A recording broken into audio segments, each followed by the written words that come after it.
The first thing I noticed when I walked into Salvatore's that morning was the scent, rich espresso mingling with freshly baked bread and something spicy that hung in the air like a warning. My fingers trembled as I tied my apron around my waist, the fabric worn thin from countless washings. 6 months at this upscale Italian restaurant on the edge of downtown, and I still felt like an imposter every time I pushed through those heavy oak doors. "You're late, Emma," Marco, the floor manager, hissed as he passed, clipboard clutched to his chest like a shield. His eyes darted nervously toward the kitchen, where something was clearly wrong. The usual rhythmic clatter of pots and pans had been replaced by an eerie silence punctuated by occasional whispers. "I'm sorry," I mumbled, tucking a strand of brown hair behind my ear. "The bus was—" "Save it." He cut me off, lowering his voice. "The boss is here," and he brought his son. My stomach dropped. In 6 months, I'd never seen the owner of Salvatore's, the man whose name hung above the door in elegant gold script. There were rumors, of course. The other waitstaff whispered that Salvatore wasn't just a restaurateur, but something much more dangerous. Something that explained the black SUVs that sometimes idled outside, and the way certain customers were treated with nervous deference. "His son?" I repeated, my voice small. Marco nodded, his usual bravado replaced by something close to fear. "Apparently he's been sick. They've been trying to get him to eat for days, but he refuses everything. They're in the private dining room." I swallowed hard. The private dining room was a sacred space at the back of the restaurant, separated from the main area by heavy velvet curtains. In my time here, I'd only served there twice, both times for men in expensive suits, who spoke in hushed tones and left tips that paid my rent for a month.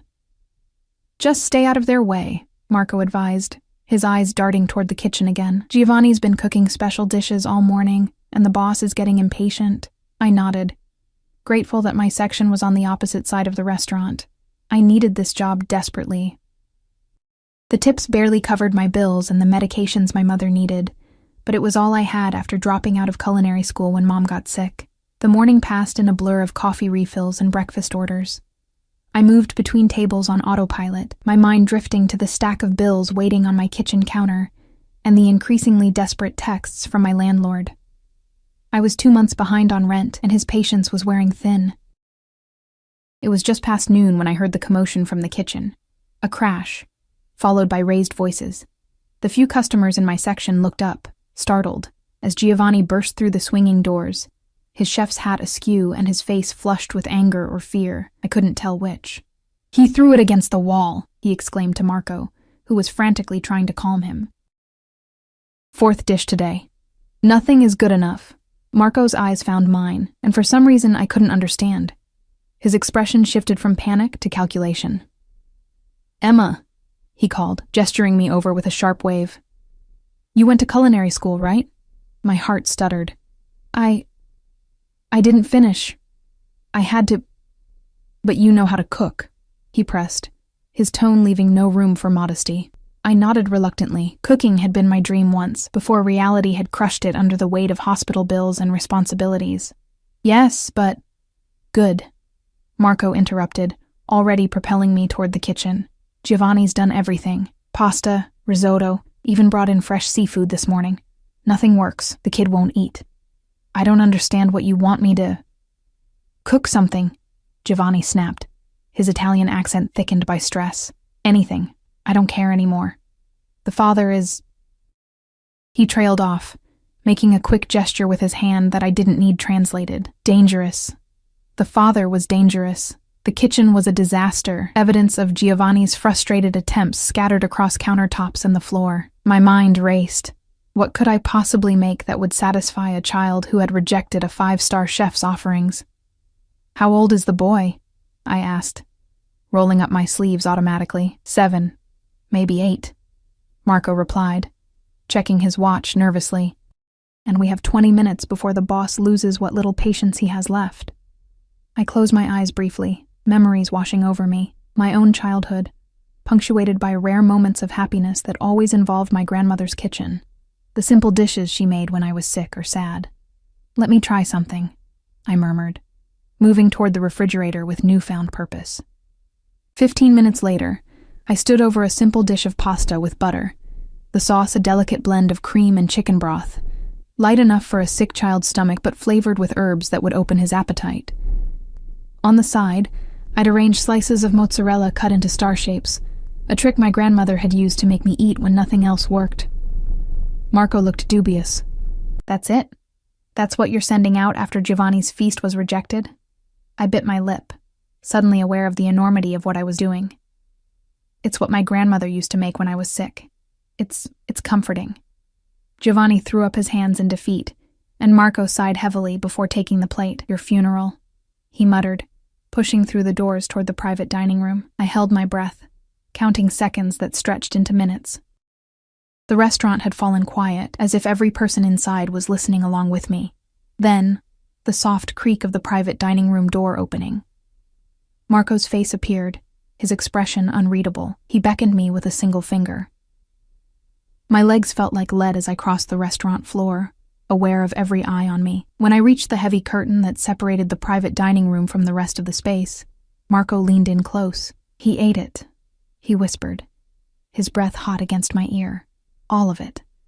And now the father wants to see you." The private dining room was dim, lit only by a crystal chandelier that cast dancing shadows across the deep red walls. My eyes took a moment to adjust, and when they did, I had to suppress a gasp. Seated at the head of a long mahogany table was the most intimidating man I had ever seen. Tall and broad-shouldered, with olive skin and piercing dark eyes that seemed to look straight through me. His black suit was impeccably tailored, the fabric clearly expensive, and a heavy gold watch gleamed on his wrist. This, then, was Salvatore, not just the owner of the restaurant, but, if rumors were to be believed, the head of one of the city's most powerful crime families. Beside him sat a small boy with the same dark eyes, his face pale but his cheeks now showing a hint of color. An empty plate sat before him, the star-shaped cheese slices gone. "You made this?" Salvatore asked, his voice deep and accented, each word precisely chosen. I nodded, not trusting myself to speak. "My son has been ill for 5 days," he continued, one large hand resting protectively on the boy's shoulder. "He has refused everything, the best chefs, the best doctors." He paused, studying me with an intensity that made my skin prickle. "Yet he eats your simple pasta." "Why?" I swallowed hard, gathering my courage. "When I was sick as a child, my grandmother made this for me. It's not about complexity. It's about comfort." Something shifted in his expression. A subtle change I couldn't quite read. He leaned forward slightly. "Your name?" "Emma," I replied, my voice barely above a whisper. "Emma Chen." "Emma," he repeated, the sound of my name in his mouth sending an unexpected shiver down my spine. "My son, Matteo, would like more stars." He gestured to the empty plate. Relief flooded through me. Of course, right away. I turned to leave, but his voice stopped me. "You will make his meals from now on. Only you." It wasn't a request. I looked back at him, at the possessive way his hand rested on his son's shoulder, at the cool authority in his gaze that expected no argument. "I'm just a waitress," I said weakly. "I didn't even finish culinary school."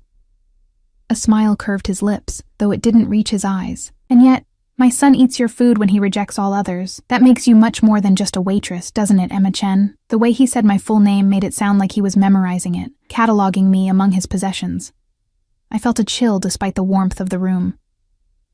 "Tomorrow," he continued, "you will come to my home.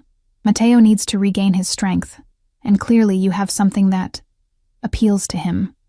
His gaze traveled over me slowly, assessingly, as if seeing me properly for the first time. "My driver will collect you at 7. I have shifts here," I stammered, searching for any excuse. "And my mother. She's ill. I can't leave her." Something dangerous flickered in his eyes. "Your shifts are no longer a concern. As for your mother..." He withdrew a sleek phone from his jacket pocket and spoke rapidly in Italian to someone on the other end, before returning his attention to me. "What is her condition?" The abrupt question caught me off guard. "Multiple sclerosis," I replied automatically. "She needs daily care and medications that insurance barely covers." He nodded once, decisively. This is no longer your concern either. A nurse will attend to her, and all medical expenses will be handled. My head spun with the casual way he rearranged my entire life in the space of seconds. Why would you do that? His smile widened, revealing perfect white teeth that reminded me of a predator. My son has not eaten properly in 5 days, yet he finished your meal and asks for more. This makes you valuable to me, Emma Chen. And I take care of what is valuable to me. The possessiveness in his tone was unmistakable. I wasn't being hired. I was being acquired. What if I say no? The question slipped out before I could stop it, hanging in the air between us like a challenge. For a long moment, Salvatore simply looked at me, his dark eyes unreadable. Then he gestured around the room, at the restaurant beyond, at the world itself. Look around you, Emma. At your struggling mother, at your unpaid bills. His voice was soft but edged with steel. Do you truly believe you have a choice? In that moment, I felt the invisible cage door swing shut around me. Whatever this was, this strange twist of fate that had placed me in Salvatore's path, I knew with bone-deep certainty that my life would never be the same. The boy, Matteo, looked up at me then, his eyes, so like his father's, filled with a child's simple gratitude. The stars were good, he said quietly. No one ever made me stars before. Something in my chest tightened, a strange protective instinct warring with my fear. This child needed me, even if his father terrified me. Tomorrow, then, Salvatore said, and though his tone was pleasant, the command was clear. 7 o'clock. As I backed out of the room, I caught one last glimpse of them, the dangerous father and his fragile son, both watching me with those identical dark eyes. One gaze calculating and possessive, the other trusting and hopeful. I had the unsettling feeling that I had just been caught in a trap of my own making, snared by a simple plate of pasta and star-shaped cheese. And there was no way out. That night, I barely slept. My small apartment seemed suddenly claustrophobic, the walls pressing in as I paced the worn carpet, trying to make sense of what had happened. My mother watched me from her adjustable bed in the corner of our living room, her eyes clouded with concern. You're going to wear a hole in the floor, Emma, she said, her voice thin, but still carrying that note of maternal authority I'd known all my life. Tell me what's troubling you. I sank onto the edge of her bed, the springs creaking beneath my weight. How could I explain that I'd somehow caught the attention of a man who was almost certainly a Mafia boss? That he'd arranged for her care with a single phone call, displaying the kind of power that both terrified and, if I was honest with myself, fascinated me. I might have a new job opportunity, I said carefully, taking her fragile hand in mine. Her fingers were twisted by disease, the skin paper thin. As a private cook, for a family. A family, she repeated, her eyes narrowing slightly. Mom had always been perceptive, even as her body betrayed her. What kind of family hires a cook after tasting one meal? I looked away, unable to meet her gaze. The kind that can afford to, I guess. She squeezed my hand with what little strength she had. Emma, look at me. When I did, her expression was serious. You've been carrying the weight of my illness for 3 years now. You gave up your dreams for me. If this job is what you want, take it. But if something feels wrong, a knock at the door interrupted her, making me jump. It was barely 6 a.m. Who could be here at this hour? When I peered through the peephole, I found myself staring at a woman in crisp medical scrubs, her hair pulled back in a severe bun. Behind her stood 2 men in dark suits, their postures alert and watchful. Miss Chen? The woman called through the door. I'm Nurse Winters, Mr. Salvatore sent me to care for your mother. My heart hammered against my ribs. He'd moved this quickly? I glanced back at my mother, who was struggling to sit up straighter. Curiosity etched across her face. With reluctant fingers, I unlocked the door. Nurse Winters swept in with brisk efficiency, followed by the 2 men carrying what looked like medical equipment. We'll need to do an initial assessment, she informed me, already moving toward my mother with a professional smile. And these gentlemen will be installing some upgrades to make Mrs. Chen more comfortable. Upgrades? I echoed weakly. The taller of the 2 men gestured to the boxes they'd brought. Hospital-grade bed, air purifier, monitoring equipment. Boss's orders. And who is this boss? My mother asked, her voice stronger than I'd heard it in months, her gaze sharp as it moved between the strangers invading our home. Before anyone could answer, my phone buzzed with a text from an unknown number. I trust you've met Nurse Winters. She comes highly recommended. The men will also improve your security system. My driver will collect you at 6:30 this evening. Pack for a few days. A few days? I stared at the message, anxiety crawling up my spine. This was moving too fast, spiraling beyond my control. Emma? My mother's voice cut through my panic.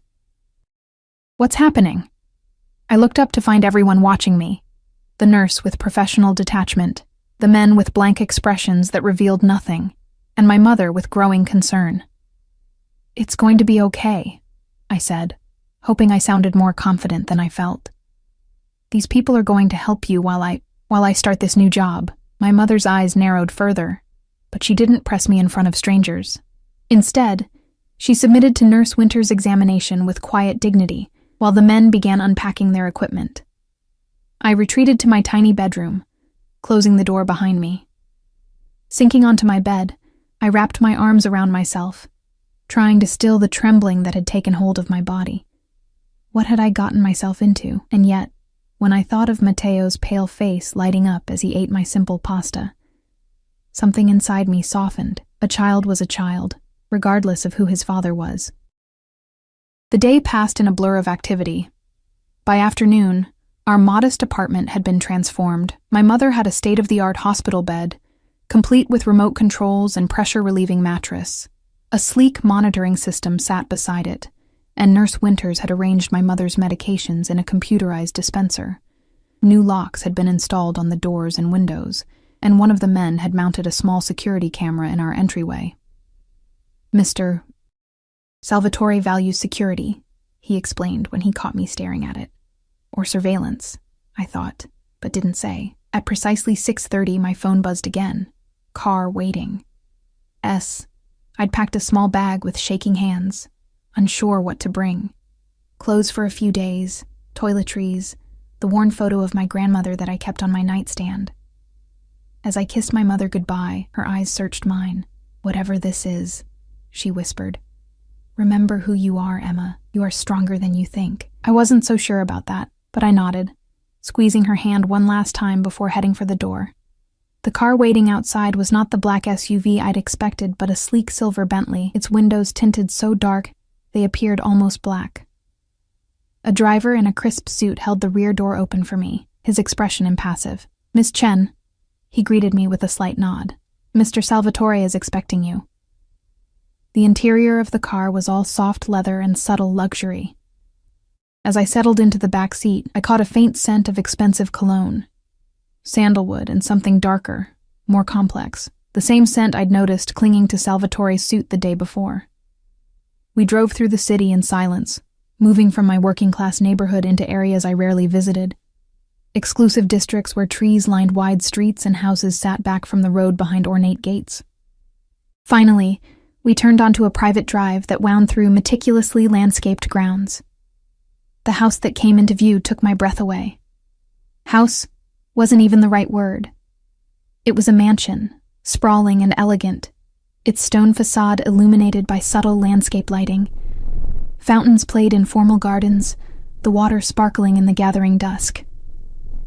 We're here, Miss Chen, the driver announced unnecessarily, pulling up to a grand entrance flanked by marble columns. Before I could reach for my bag, the car door opened, and there stood Salvatore himself, tall and imposing in another perfectly tailored suit, his dark eyes assessing me as I stepped out. Emma, he said, my name rolling off his tongue like he was tasting it. Welcome to my home. Up close, he was even more intimidating than I remembered. A thin scar ran along his jaw, visible only when he turned his head just so. His hair, black with threads of silver at the temples, was swept back from a face that might have been handsome, if not for the cold calculation in his eyes. Thank you for arranging care for my mother, I said, finding my voice at last. It wasn't necessary to, it was entirely necessary. He cut me off, taking my bag from the driver with a casual strength that made the gesture more possessive than courteous. Come. Matteo is waiting. He placed a hand at the small of my back to guide me up the steps, his touch firm enough to brook no argument but careful, as if I were something fragile and valuable. I was acutely aware of the heat of his palm through the thin fabric of my blouse, of how small I felt beside him. The entrance hall was a soaring space of marble and crystal, a chandelier the size of my entire apartment hanging overhead. Staff stood at attention as we passed. A butler, several maids, and men who didn't look like household staff at all, but rather like the security personnel who had visited my apartment that morning. Your home is beautiful, I murmured, for lack of anything better to say. Salvatore's lips quirked in what might have been amusement. This is just one of my residences. Perhaps you'll see the others in time. The casual presumption that I would remain in his orbit long enough to visit his other homes sent another chill through me. This wasn't a job offer. It was an acquisition. We passed through several richly appointed rooms, before reaching what appeared to be a residential wing. Salvatore stopped before a door carved with intricate patterns and knocked softly. Matteo, he called, his voice gentler than I'd heard it before. I've brought someone to see you. The door opened to reveal a slight woman in a nurse's uniform, her expression softening when she saw Salvatore. He's had a good day, sir, she reported. His fever is down, and he's been asking about the lady with the stars. Salvatore nodded, dismissing her with a gesture before ushering me into a child's paradise. The room was enormous, one wall entirely glass looking out over illuminated gardens. A custom bed shaped like a race car dominated one corner, surrounded by shelves laden with toys and books. A massive television was mounted on another wall, gaming consoles arranged neatly beneath it. And there, propped up against pillows in the race car bed, was Matteo. His color was better than the day before. His dark eyes, so like his father's, lighting up when he saw me. "You came!" he exclaimed, his voice high and clear. "Papa said you would cook for me again." Salvatore's hand pressed more firmly against my back, guiding me toward the bed. "I told you I would bring her, didn't I, tesoro?" he said, affection evident in his tone. "Emma is going to stay with us for a while, to make sure you eat properly and get strong again." Matteo beamed at me, revealing a missing front tooth that made him look endearingly ordinary, despite his extraordinary surroundings. "Will you make stars again?" I couldn't help but smile back, my fear momentarily forgotten in the face of his childish enthusiasm. "I can make stars, and moons, and whatever shapes you like. I have a special kitchen prepared for you," Salvatore informed me, watching our interaction with those observant eyes that seemed to miss nothing. "Anything you require will be provided." I turned to look at him, suddenly aware of how close he stood, how the scent of his cologne enveloped me. "I don't understand why you've gone to all this trouble. Surely your regular chef could learn to make what Matteo likes." Something dark flashed in his eyes. "My son has rejected food prepared by a dozen chefs. He eats what you make. That makes you irreplaceable." The word hung between us, heavy with implication. Irreplaceable. Valuable. His. "Emma will make dinner now, yes, Papa?" Matteo asked, oblivious to the tension crackling in the air between his father and me. Salvatore's expression softened as he looked at his son. "Yes, she will, and then perhaps she can read you a story before bed." His gaze shifted back to me, a statement rather than a question. I nodded, not seeing any choice but to agree. I'd like that. His smile was satisfied, like a man who has acquired something he's long desired. "Perfect. I'll show you to your kitchen, and then to your rooms. You'll find I've had some suitable clothes delivered for you. The ones you brought are—" His eyes swept over my simple jeans and sweater, his distaste evident. "Inadequate for your new position." My cheeks burned with embarrassment and a flicker of anger. "My clothes are perfectly functional for cooking," I protested. "You are no longer merely a cook, Emma," Salvatore replied, his tone making it clear the matter was not open for discussion. "You are a member of my household now. You will dress accordingly." Before I could respond, Matteo piped up. "Can she make chicken stars tonight, Papa?" Salvatore's expression changed again, the hard edges softening when he looked at his son. "Whatever you want, tesoro. Emma is here to make you happy." I looked between them, the powerful father and the adoring son, and felt the weight of expectation settling over me. Whatever was happening here went beyond a simple job. Salvatore had decided I was valuable, and now I belonged to him in some way I didn't fully understand yet. As if reading my thoughts, he leaned closer, his breath warm against my ear as he whispered, "Don't look so frightened, Emma. I take excellent care of what belongs to me. You'll want for nothing here." A shiver ran down my spine, not entirely from fear. There was something mesmerizing about him, about the absolute certainty with which he moved through the world, bending it to his will. "I don't belong to anyone," I whispered back, summoning what little courage I possessed. His smile was slow and knowing. "We'll see." As he guided me out of Matteo's room toward the kitchen he'd prepared for me, his hand never left the small of my back, a constant reminder of his presence, his control, his claim. And despite everything, the fear, the confusion, the sense of being trapped, I couldn't deny the strange thrill that ran through me at his touch, at the dark promise in his eyes when he looked at me. I was falling into something dangerous, something I didn't understand. But as we descended the grand staircase toward whatever fate awaited me, I realized that some small, reckless part of me wanted to see where this path would lead. The kitchen Salvatore had prepared for me was nothing short of extraordinary. Gleaming stainless steel appliances, marble countertops, and copper pots hanging from a rack overhead. It was the kind of space I had dreamed about during my brief time in culinary school. A far cry from the cramped corner of my apartment where I'd cooked simple meals for my mother and myself. Or even the chaotic professional kitchen at Salvatore's restaurant. "Is it to your satisfaction?" Salvatore asked, watching me as I ran my fingers along the cool marble surface. It's beautiful," I admitted, unable to hide my awe. He nodded, pleased with my reaction. "The refrigerator and pantry are fully stocked. If you require anything specific, provide a list to Maria." He gestured to a petite woman who had materialized silently in the doorway. "She oversees the household staff." Maria gave me a tight smile that didn't reach her eyes. "A pleasure, Miss Chen." The way she looked at me, a mixture of curiosity and wariness, made me wonder what exactly Salvatore had told his staff about me. Before I could ponder this further, Salvatore continued, "You'll prepare Matteo's meals here, but you will dine with us. I wish to observe what my son eats, and I prefer to keep family meals intimate." The way he said, "family," sent another ripple of unease through me. I wasn't family. I was an employee, wasn't I? "Of course," I replied, focusing on the task at hand to calm my nerves. "For tonight, I should probably keep it simple since Matteo's still recovering. Chicken broth with tiny star-shaped pasta, and perhaps some lightly poached white meat chicken cut into stars as he requested." Salvatore watched me with those penetrating eyes, as if cataloging my every movement, my every expression. "You understand children." It wasn't a question, but I answered anyway. "I helped raise my cousins before." I trailed off, the memory of my previous life suddenly sharp and painful. "Before your mother fell ill," he finished for me, and I wondered how much he already knew about me. "You sacrificed your education to care for her." I turned away, uncomfortable with his scrutiny. "She would have done the same for me." "Loyalty," he murmured, the word heavy with meaning. "A rare and valuable quality." I busied myself examining the contents of the refrigerator, which was stocked with premium ingredients.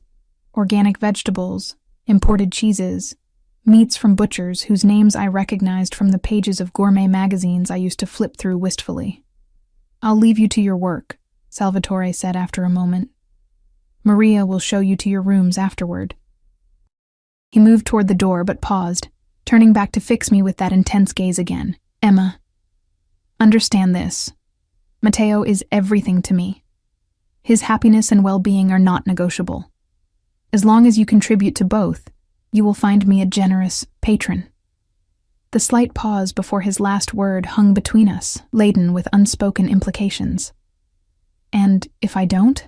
I asked, the question slipping out before I could stop it. His smile was cold and didn't reach his eyes.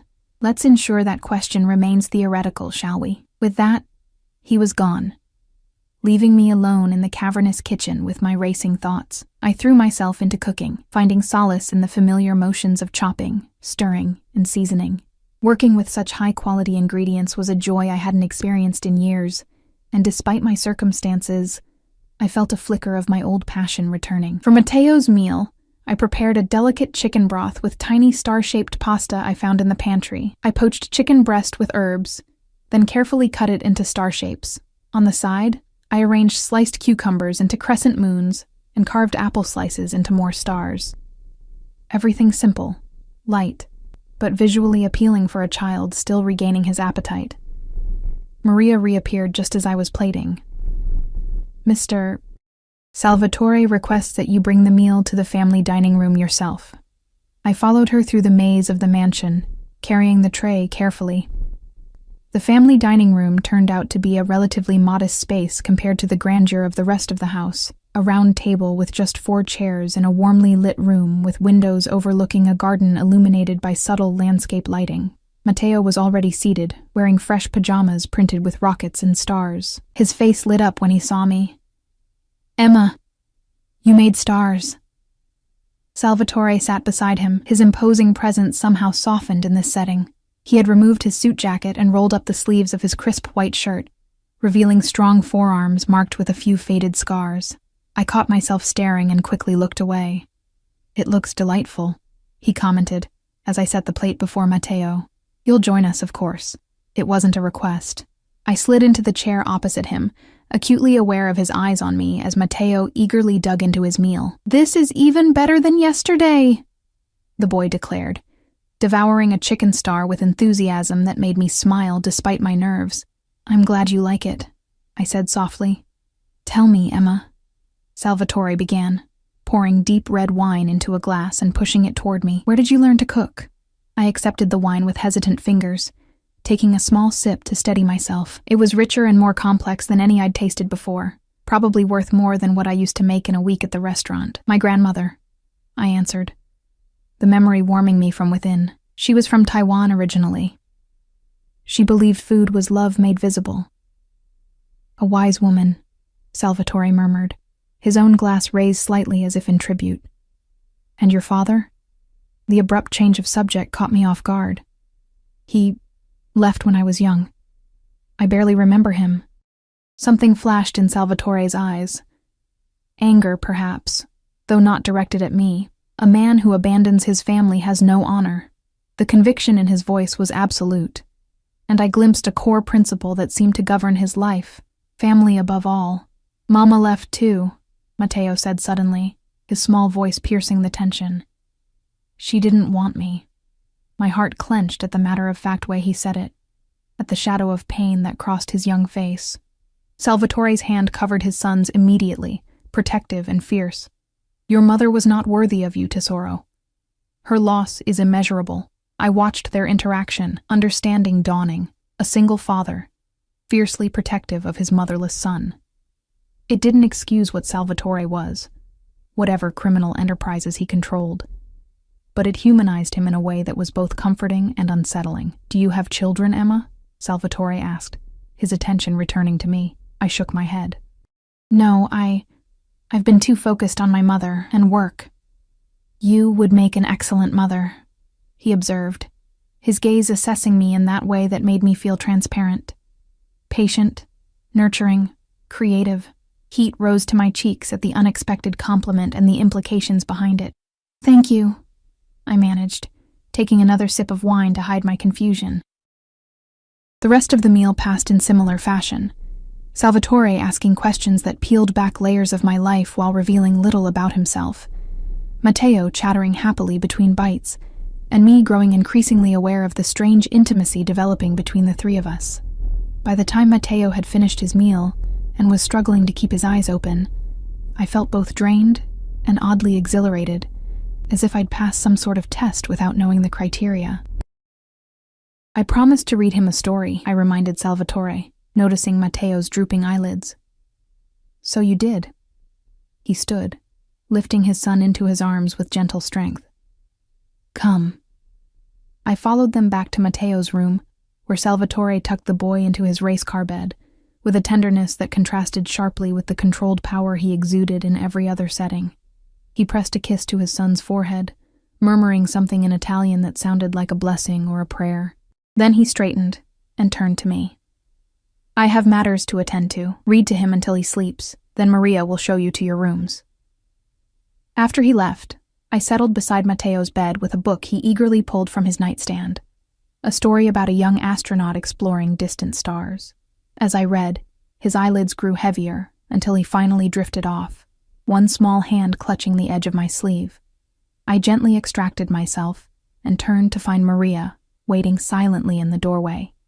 "This way, Miss Chen," she said, leading me through another wing of the sprawling mansion. The rooms Salvatore had mentioned turned out to be a luxurious suite larger than my entire apartment.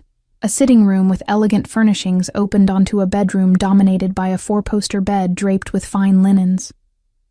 A marble bathroom featured a soaking tub and shower with more settings than I knew what to do with. Floor-to-ceiling windows offered views of moonlit gardens, and in the distance, the glittering lights of the city. "Your belongings have been unpacked," Maria informed me, gesturing to a walk-in closet. "Mr. Salvatore has provided additional items he thought you might require." Curious, I opened the closet door and gasped. Hanging in neat rows were garments I could never have afforded. Dresses, blouses, pants, all in my size but made of fabrics that felt like liquid between my fingers. Designer labels I recognized from magazines, shoes arranged on illuminated shelves. "There must be some mistake," I stammered. "I'm just here to cook for Mateo." Maria's expression remained impassive. "Mr. Salvatore was quite specific about your accommodations and wardrobe. The items in the blue section are for cooking and casual wear. The black section is for evenings. The red..." Her eyes flickered briefly. "The red section is for special occasions."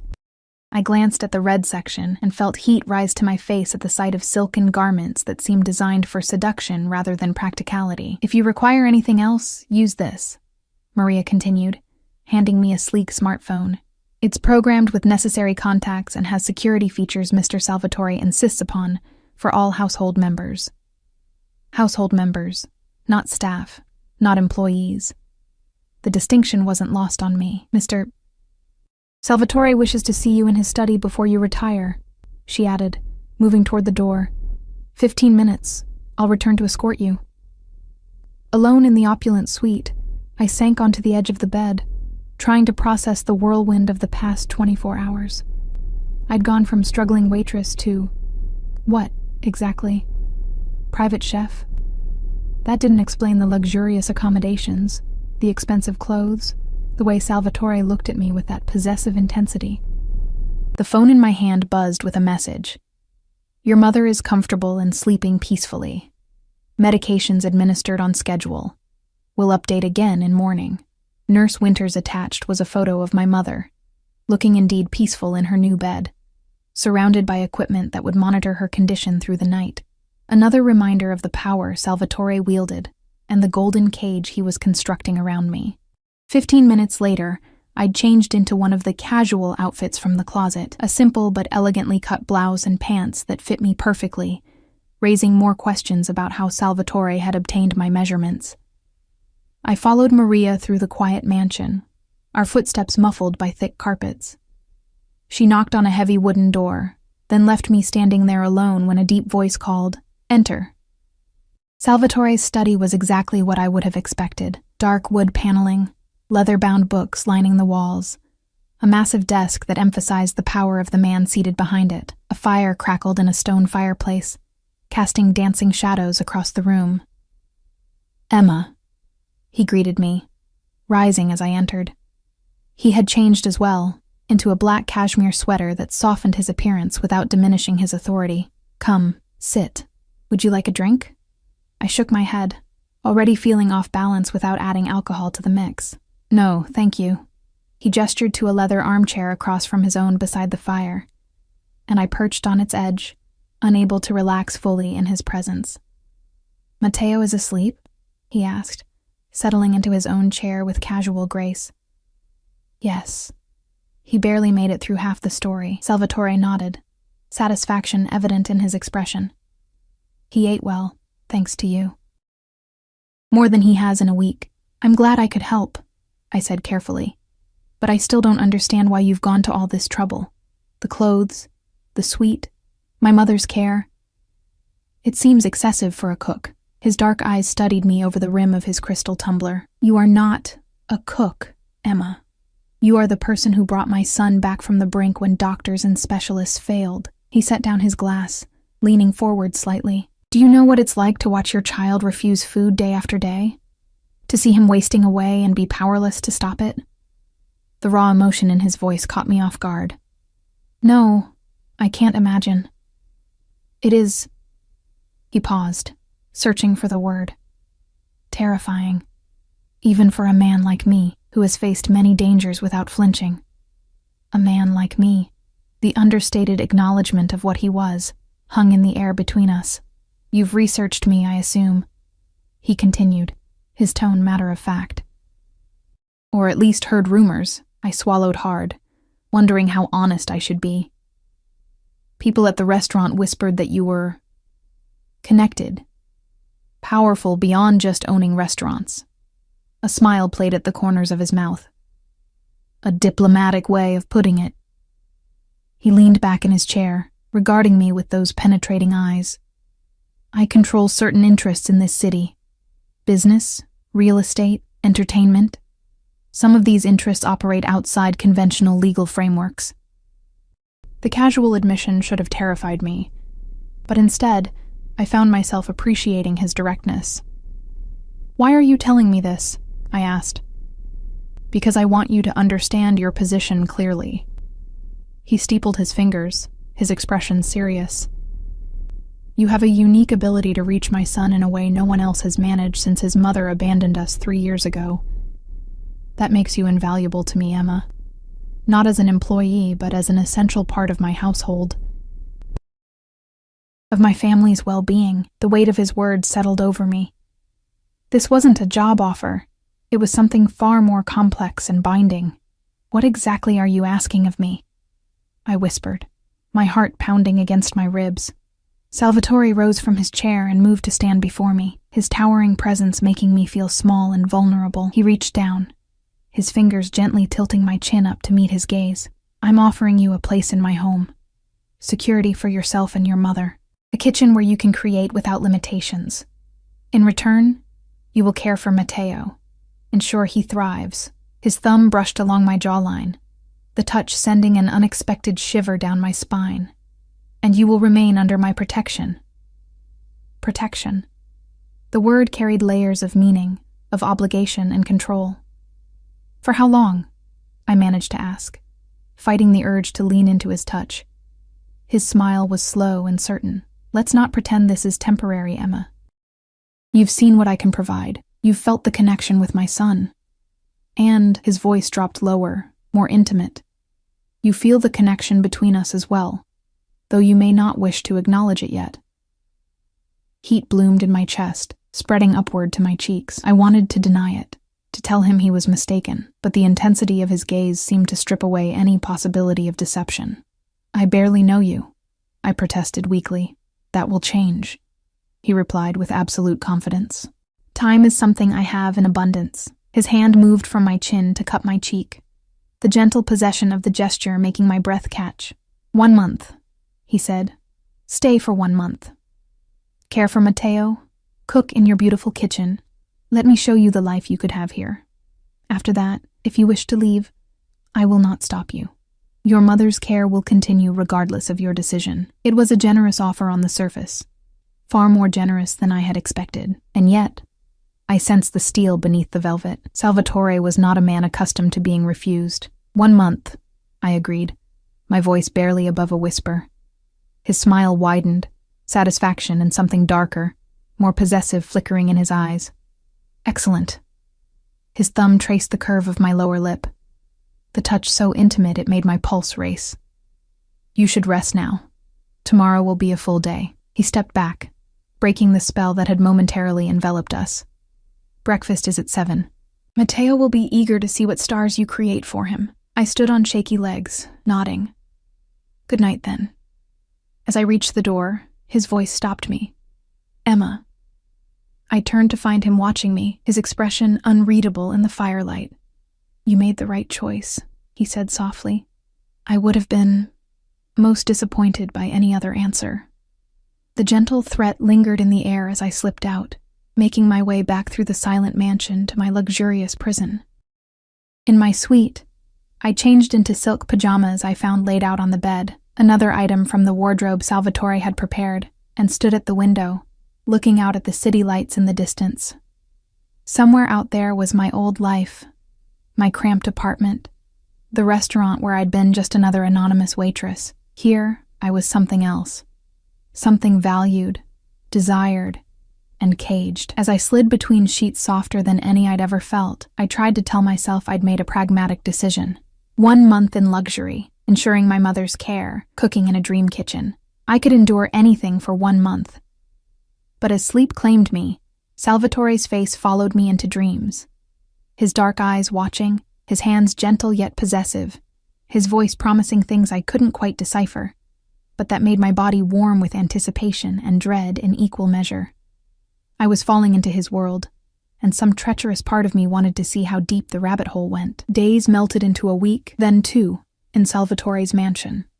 A routine emerged from the chaos of my new reality. Mornings spent crafting creative breakfasts for Matteo, whose appetite grew stronger by the day. Afternoons exploring the vast kitchen and experimenting with recipes I'd once only dreamed of trying.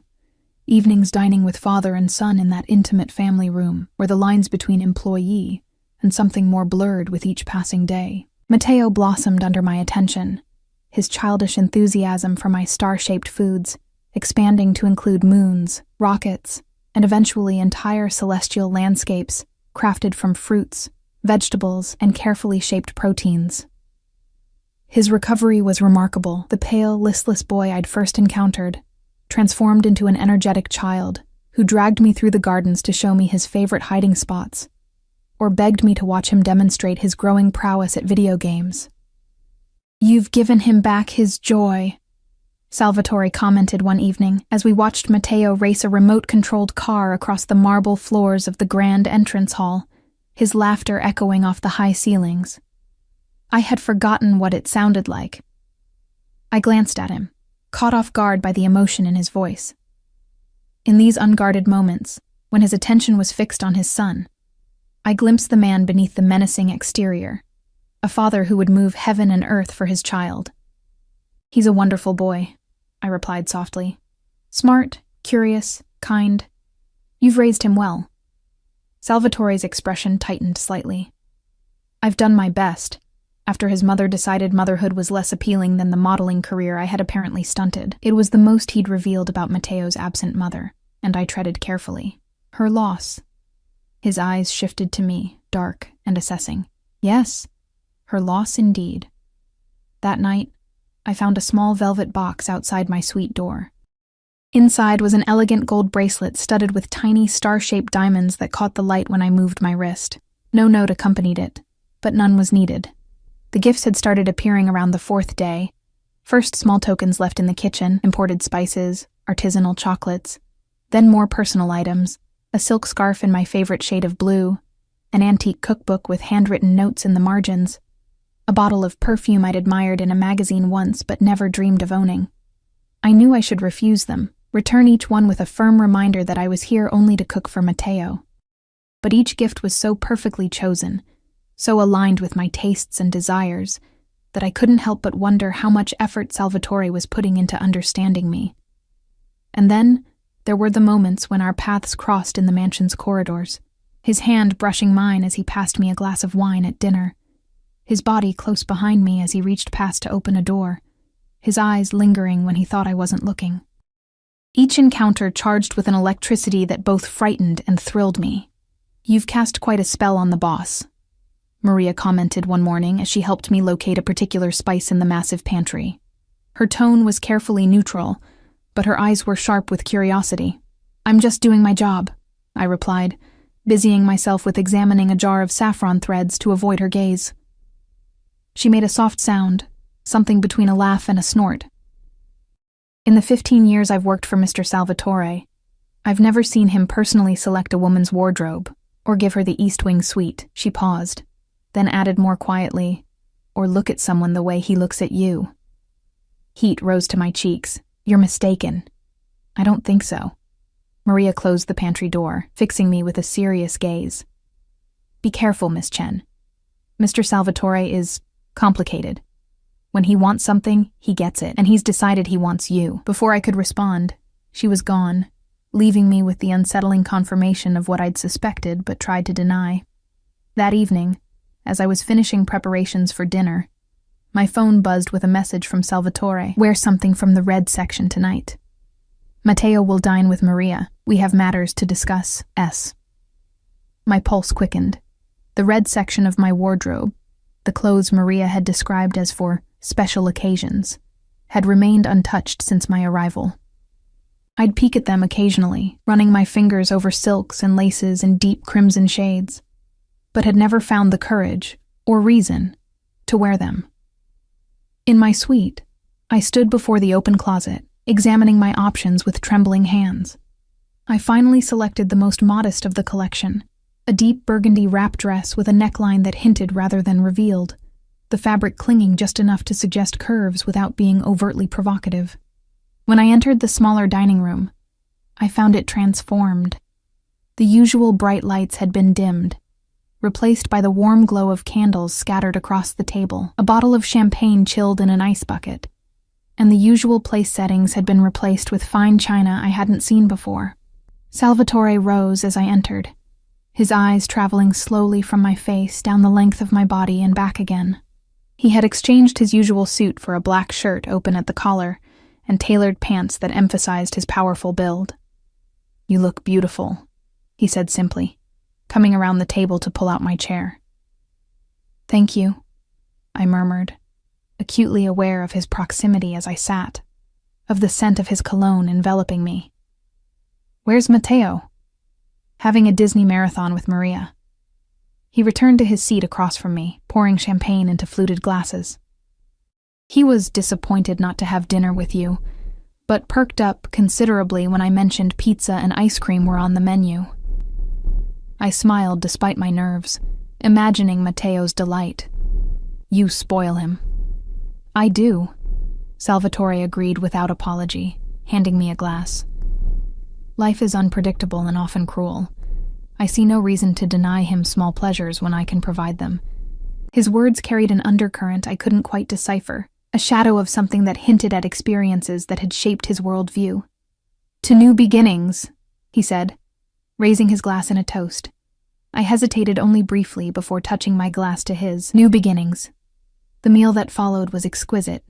Dishes I hadn't prepared, presumably from the chef who managed Salvatore's formal entertaining. We ate and talked, the conversation flowing more easily than I would have expected, ranging from food to art to travel. Salvatore revealed glimpses of a cultured intellect behind his intimidating exterior, describing trips to galleries in Florence and theaters in Vienna with genuine passion. It was almost possible to forget who he was, what he did, in these moments where he was simply a man sharing his interests and experiences. "You're surprised," he observed, reading my expression with that uncanny perception. "That I can appreciate Caravaggio and discuss Puccini." I blushed, caught out. "I'm sorry, I didn't mean—" He waved away my apology. "Most people have a one-dimensional view of men in my position.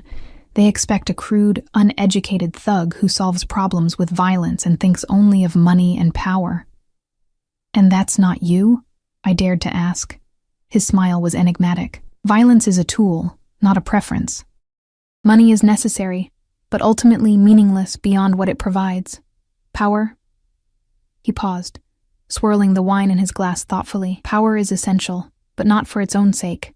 For protection, for creating a safe world for those I care about. For Matteo," I suggested. "For Matteo," he agreed. "And for others under my protection." The way he looked at me made it clear I was included in that category now. As the meal concluded and dessert, a delicate panna cotta with fresh berries, was placed before us, Salvatore's demeanor shifted subtly, becoming more focused, more intense. "You've been here nearly 3 weeks now, Emma," he began, watching me over the rim of his glass. "You've settled in well. Matteo adores you. The staff respects your presence." "Thank you," I said cautiously, sensing there was more to come. "I told you when you arrived that I would give you a month before asking for your decision about staying permanently." He set down his glass, his dark eyes never leaving mine. But I find myself impatient, a quality I normally despise in others. My heart pounded against my ribs. "What are you asking me exactly?" Salvatore leaned forward slightly. "I want you to stay, not just as Matteo's cook, but as a permanent member of this household, of this family." I set down my spoon, my appetite vanishing. "I don't understand what that means." "I think you do." He rose from his chair and came around the table, extending his hand to me. "Come, I want to show you something." I placed my hand in his, allowing him to lead me from the dining room through corridors I hadn't explored yet. We ascended a curved staircase to a part of the mansion I hadn't visited before, finally stopping before a set of double doors. "This wing has been closed since Matteo's mother left," Salvatore explained, producing a key from his pocket. "I had no reason to use it until now." He unlocked the doors and pushed them open, revealing a stunning private suite that made even my luxurious accommodations seem modest by comparison. A sitting room with floor-to-ceiling windows overlooked the illuminated gardens and the city beyond. Through an archway, I glimpsed a bedroom dominated by an enormous bed draped in silk. Another doorway led to what appeared to be a private study. "The mistress's wing," Salvatore said quietly, watching my reaction. "Traditionally occupied by the lady of the house." The implication stole my breath. "Salvatore, you belong here, Emma," he interrupted, his voice low and certain. "Not in the guest suite, not as an employee." He took my hands in his touch gentle but firm. "These past weeks have shown me what you are, what you could be to us, to me." I looked up at him, searching his face for signs of deception, manipulation, but found only intensity and something that looked remarkably like vulnerability. "This is too much," I whispered. "Too fast. I barely know you." "You know more than you think," he countered. "You've seen me with my son. You've observed how I run my household, how I treat those under my protection. And I've watched you, your kindness, your creativity, your quiet strength." His hands tightened slightly on mine. "We fit, Emma, in ways I didn't expect to find again after Matteo's mother betrayed us." The comparison to his former wife sent a jolt of alarm through me. "I'm nothing like her. I'm not glamorous or sophisticated. You are everything she was not," Salvatore cut in, a flash of something dangerous crossing his features.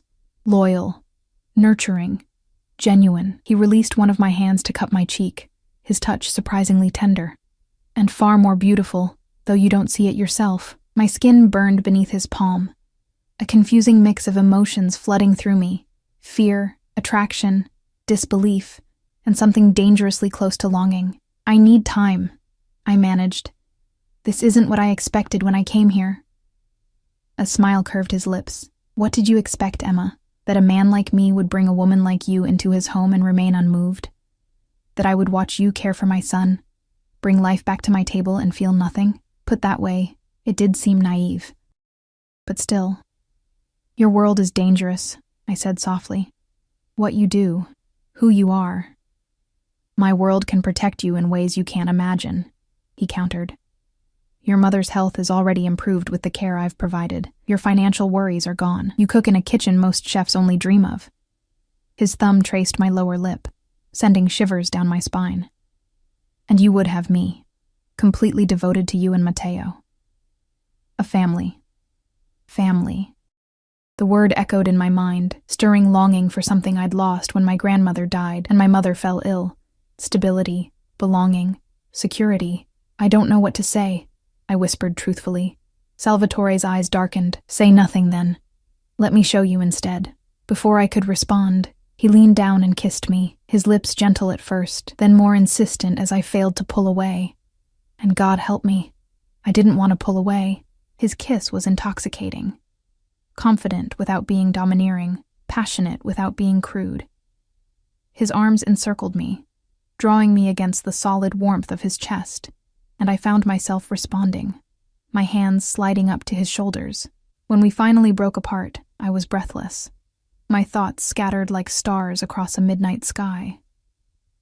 "Tell me you felt nothing," Salvatore challenged softly, his forehead resting against mine, "and I will never touch you again." I couldn't lie. Not to him, and certainly not to myself. I felt something. but this is all happening so fast. He stroked my hair back from my face with surprising tenderness. We have time. I've waited this long to find someone worthy of standing beside me, of helping raise my son. I can be patient a while longer. The way he looked at me, as if I were precious, irreplaceable, made my heart ache with a confused longing. No one had ever looked at me that way before. I should check on Matteo, I said, needing space to think, to breathe without the intoxicating scent of his cologne clouding my judgment. Salvatore nodded, releasing me reluctantly. Of course. He brushed a final kiss against my temple. Think about what I've said, Emma, about what I'm offering. Not just luxury, but belonging, protection, family. As I moved toward the door, he added, and Emma, when I turned back, his expression was serious, almost vulnerable. I don't make such offers lightly, or often. I nodded, understanding the significance of what had just transpired. This powerful, dangerous man had just laid his heart bare, at least as much as someone like him could, and despite everything, the speed, the circumstances, my lingering doubts about his world, part of me wanted to accept. That night, I lay awake in my luxurious bed, my fingers absently tracing the star-shaped diamonds on the bracelet he'd given me. Through my window, I could see the city lights twinkling in the distance like a galaxy just out of reach. My old life seemed impossibly far away now, fading like a dream upon waking. My phone buzzed with the nightly update from Nurse Winters. Your mother had a good day. The new treatment Dr. Morris prescribed is showing positive results. She asked about you. I told her you were doing well in your new position. Attached was a photo of my mother sitting up in her bed, color in her cheeks I hadn't seen in months, a book open on her lap. She looked better than she had in years. Another message followed almost immediately, this one from Salvatore. Sleep well, Emma. I find myself counting the hours until breakfast. Such a simple message, yet it sent warmth spreading through my chest. Was this what it felt like to be wanted? Not just desired, but truly valued? I closed my eyes, remembering the feel of his lips on mine, the strength in his arms as he held me, the way he looked at me as if I were the answer to a question he'd been asking his entire life. 1 week remained of my promised month. 1 week to decide if I would step fully into Salvatore's world, with all its danger and luxury and intensity. 1 week to determine if what I felt in his presence was real, or merely the product of circumstances and his overwhelming charisma. But as I drifted toward sleep, one truth became increasingly clear. I was already far deeper than I had intended to go, and the thought of leaving this place, this life, this man and his son, created a hollow ache in my chest I wasn't sure I could bear. The final days of my promised month unfolded like scenes from a dream I wasn't entirely sure I wanted to wake from.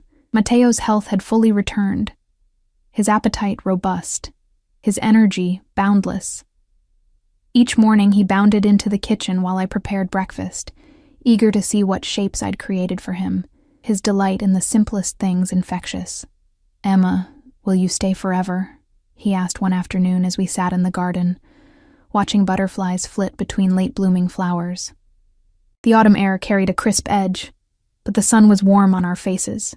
I looked down at his hopeful expression, at those dark eyes so like his father's, and felt my heart constrict. Would you like me to stay? He nodded emphatically. Papa smiles now. He didn't smile before you came. Such a simple observation, yet it carried the weight of truth. Salvatore had changed in subtle ways since my arrival, the hard edges of his demeanor softening when we were together, moments of genuine warmth breaking through his controlled exterior. After our kiss in the mistress's wing, he had been true to his word, giving me space to think. But his presence was a constant, magnetic force. His hand at the small of my back as we walked through the gardens, his eyes finding mine across rooms, the brush of his fingers against mine when he passed me a glass or a book. Each touch deliberate, each glance a question I wasn't yet ready to answer. On the evening of my 25th day in the mansion, as I was putting the finishing touches on a dessert for our dinner, my phone rang. I froze when I saw the caller ID, Nurse Winters. Hello? I answered, anxiety immediately clutching at my throat. Miss Chen, please don't be alarmed, she began, her professional tone tinged with urgency. Your mother has experienced some difficulty breathing. We've stabilized her, but Dr. Morris believes she should be evaluated at the hospital as a precaution. The whisk I'd been holding clattered to the counter. I'll come right away. Which hospital? St. Vincent's. We're en route now in the medical transport, mister. Salvatore arranged for emergencies. Of course he would have thought of that, the man who left nothing to chance, who prepared for every contingency. I ended the call just as Salvatore appeared in the doorway of the kitchen. Concern etched across his features. What's happened? My mother, I explained, already untying my apron with trembling fingers. She's being taken to St. Vincent's. I need to go to her. Without hesitation, he pulled out his phone. Antonio will bring the car around. I'll come with you. You don't have to. I do, he interrupted firmly. You're upset. You shouldn't be alone. Before I could protest further, he was guiding me through the mansion, his arm around my shoulders, providing a steadiness I desperately needed. Within minutes, we were in the back of his sleek Bentley, speeding toward the city with a driver who seemed to know exactly which traffic laws could be bent in service to his employer's wishes. Salvatore held my hand throughout the journey, his thumb stroking soothing patterns across my skin. He didn't offer empty reassurances or platitudes, just the solid comfort of his presence. At the hospital, doors opened for him. Staff jumped to attention, and we were escorted to a private waiting area while my mother was being examined. I paced the small room, anxiety making it impossible to sit still. What if she's worse? What if the treatments haven't helped as much as we thought? What if... Salvatore caught me mid-pace, his hands gentle but firm on my shoulders. Emma, look at me. I raised my eyes to his, finding an unexpected softness there. Your mother is receiving the best care possible. Dr. Morris is the top specialist in the country for MS. If there is anything to be done, it will be done. I promise you this. The certainty in his voice calmed something in me, reminding me that I was no longer alone in caring for my mother, in carrying the burden of her illness. Thank you, I whispered, leaning into him almost unconsciously. His arms encircled me, strong and protective, and I allowed myself to draw comfort from his embrace. We remained that way until a doctor entered, a distinguished man with silver hair and a kind face who introduced himself as Dr. Morris. I straightened immediately, bracing for bad news. Miss Chen, he began, his tone reassuringly calm. Your mother experienced what we call a pseudo-exacerbation, temporary worsening of symptoms triggered by a slight fever from a minor infection. We've started antibiotics and her breathing has already improved. Relief washed over me in a dizzying wave. So she'll be okay? More than okay, he replied with a small smile. Despite this setback, the new treatment protocol is showing remarkable results. The latest MRI shows significant reduction in active lesions. He glanced at Salvatore. The experimental medication you arranged access to is performing exceptionally well. I turned to Salvatore, confused. Experimental medication? Something like guilt flickered across his face. I made some calls to connections in the pharmaceutical industry. Your mother was added to a trial that showed promising results in similar cases. You didn't tell me, I said softly, not accusingly, just surprised by yet another way he had intervened in my life. In my mother's life. I didn't want to give you false hope, he explained. And I wanted to be sure it was helping before I mentioned it. Dr. Morris cleared his throat discreetly. Your mother is asking for you, Miss Chen. She's in room 412, a private suite. She should be able to return home tomorrow if all remains stable. Thank you, doctor, Salvatore said, his tone making it clear the conversation was concluded. As the doctor left, I turned fully to Salvatore, studying his face in the harsh hospital lighting. You arranged experimental treatment for my mother without telling me. He met my gaze steadily. Yes. Why? His answer was simple, direct. Because she matters to you, and you matter to me. The honesty in his voice, in his eyes, broke something open inside me, a last barrier of resistance I'd been maintaining against the tide of emotions he evoked. I need to see her, I said, my voice thick with unshed tears. Salvatore nodded. Of course. I'll wait here. I found my mother in a room that looked more like a luxury hotel suite than a hospital room. Plush chairs for visitors, tasteful artwork on the walls, a window with a view of the city skyline. She was propped up on pillows, looking tired but far better than I had feared. "Emma," she greeted me, extending her hand. "You didn't need to rush here. They're making a fuss over nothing." I sat beside her, taking her hand in mine. "Breathing difficulty isn't nothing, Mom." She waved dismissively with her free hand. "A little shortness of breath, that's all.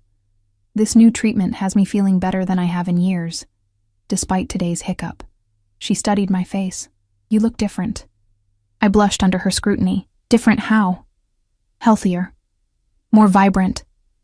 Her eyes narrowed shrewdly and conflicted. "This job is more than just cooking, isn't it?" I should have known I couldn't hide anything from her. "It's complicated." "It's that man, the one who arranged all this." It wasn't a question. "Nurse Winters mentioned he owns half the city, and the other half is afraid of him." "Mom, I'm not judging, Emma," she interrupted gently. "I just want to understand. You've been so vague in your messages, talking about the kitchen and the boy, but never explaining why a man like that would go to such lengths for a cook." I took a deep breath, deciding honesty was the only path forward. "He wants me to stay permanently, not just as Mateo's cook, but as his lover?" she asked bluntly. I felt heat rise to my cheeks. "Nothing's happened, not really. But yes, I think that's part of it." She was quiet for a moment, considering. "And what do you want, Emma?" The question hit me like a physical blow. What did I want? I'd spent so long subordinating my desires to necessity, dropping out of school to care for her, working jobs I hated to pay bills, putting my dreams on hold indefinitely, that I barely recognized the concept of wanting something for myself. "I don't know," I admitted. "Part of me thinks this is insane. He's dangerous, Mom. The things he does, the power he has." I trailed off, remembering how doors had opened for him at the hospital, how staff had snapped to attention at his arrival. "And the other part?" she prompted. "The other part feels alive around him, seen, valued." I looked down at our clasped hands. "Mateo is wonderful, sweet and bright and so eager for affection. And Salvatore is complicated. But there's something real beneath all the power and control. When he looks at me, I feel like he's seeing something no one else has ever noticed." My mother squeezed my hand. "You know, your father looked at me that way once, like I was a revelation." I stiffened slightly. She rarely spoke of my father, the man who had walked out when I was too young to form lasting memories of him. "Before he left, you mean?" I said quietly. She smiled sadly. "Yes, before that." Love doesn't always last, Emma. But that doesn't mean it isn't real while it exists. Are you saying I should accept? Move into a Mafia boss's mansion and become what? His mistress? His wife? I'm saying you should listen to your heart for once, instead of your sense of obligation or practicality. She reached up to touch my cheek. "You've sacrificed so much for me. Maybe it's time you chose something for yourself, even if it's complicated, even if it's dangerous." I leaned into her touch, tears threatening. "What if I make the wrong choice? Then you'll deal with the consequences, just as you've always done." Her voice grew softer. "But Emma, watching you deny yourself happiness year after year has been its own kind of pain for me. This man, whatever else he may be, makes you feel something. I can see it in your eyes." Before I could respond, a soft knock at the door announced a nurse with medication. I kissed my mother's forehead, promising to return the next day when she would be discharged. In the waiting room, I found Salvatore standing at the window, his powerful silhouette outlined against the city lights. He turned as I entered, his expression questioning. "She's doing better," I assured him. "Thank you for everything." He nodded, studying my face. "You've been crying." I touched my cheek, surprised to find it damp. "Just emotional, I guess." Salvatore moved closer, his hand reaching up to brush away a tear I'd missed. "Let me take you home." Home. The word resonated strangely. Not my apartment, but his mansion. When had I started thinking of it as home? In the car, we sat in comfortable silence, the events of the evening having shifted something between us. As we passed through the city toward the winding road that led to his estate, I found myself studying his profile in the passing lights. The strong jaw, the straight nose, the hints of silver at his temples that somehow enhanced rather than diminished his magnetism. "You're staring," he observed, his voice tinged with amusement. I didn't look away. "I'm deciding." His eyes met mine, understanding dawning. "About staying." "Yes." We lapsed into silence again until the car pulled through the gates of the estate, gravel crunching beneath the tires. When we stopped at the entrance, Salvatore dismissed the driver with a nod. "Walk with me," he said, offering his hand. I took it, allowing him to lead me through the gardens now lit by subtle landscape lighting. The autumn air was crisp, carrying the scent of late roses and the earthy aroma of fallen leaves. We stopped beside a small fountain where water trickled musically over carved stone. "When Matteo was born," Salvatore began unexpectedly, "I promised myself I would give him everything: security, opportunity, love. Things my own father never provided." He turned to face me, still holding my hand. When his mother left, I thought I had failed him somehow, that I hadn't been enough. The vulnerability in his admission caught me off guard. "You're a good father, Salvatore. I try to be." His thumb stroked across my knuckles. "But something was missing until you came. You brought light back into this house, Emma, into our lives." He stepped closer, his free hand coming up to cup my cheek. "I know what I am. The things I've done. The world I inhabit. I wouldn't ask you to enter it blindly." "I know enough," I whispered. "Do you?" His eyes searched mine. "I have enemies. My business is often dangerous. The protection I offer comes with its own price. A cage, even a golden one, is still a cage," I said softly. He nodded, a sad smile touching his lips. "Yes, but every choice in life carries constraints, Emma.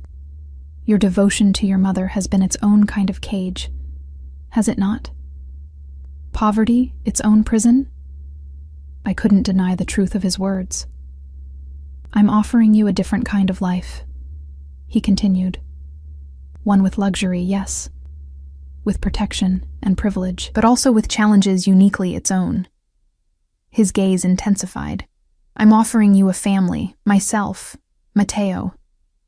A place where you belong completely." I thought of my mother's words, of the way Matteo's face lit up when I entered a room, of the dreams I'd abandoned and the new ones that had begun to form in this strange, unexpected chapter of my life. "If I stay," I began carefully, "I need to know it's real. Not just gratitude because I helped your son, or fascination that will fade once the novelty wears off." Salvatore's expression softened with something that looked remarkably like tenderness. "Emma Chen, I have commanded respect, inspired fear, and purchased loyalty throughout my life. But in you, I've found something I cannot demand or buy: genuine care for my son, understanding of the man beneath the power, and a spirit that both challenges and complements my own." He lifted my hand to his lips, pressing a kiss against my palm that sent warmth cascading through me. "Is that real enough for you?" In that moment, standing in the moonlight with this dangerous, compelling man, I made my choice. I stepped forward, closing the distance between us, and raised my face to his. "Yes," I whispered against his lips. "It's real enough." His kiss was possessive yet tender, claiming yet giving. His arms encircled me, drawing me against the solid warmth of his chest as if he would never let go. And perhaps he wouldn't. This man who held on to what he valued with unwavering determination. When we finally broke apart, his dark eyes gleamed with satisfaction and something deeper, more profound. "Welcome home, Emma." And in those words, I found my answer. Home wasn't a place, not my childhood house with my grandmother's kitchen, not the apartment I'd shared with my mother, not even this palatial estate with its gardens and fountains. Home was where you were seen, valued, and chosen, where you belonged. In Salvatore's arms, with Matteo's future stretching before us, I had found mine.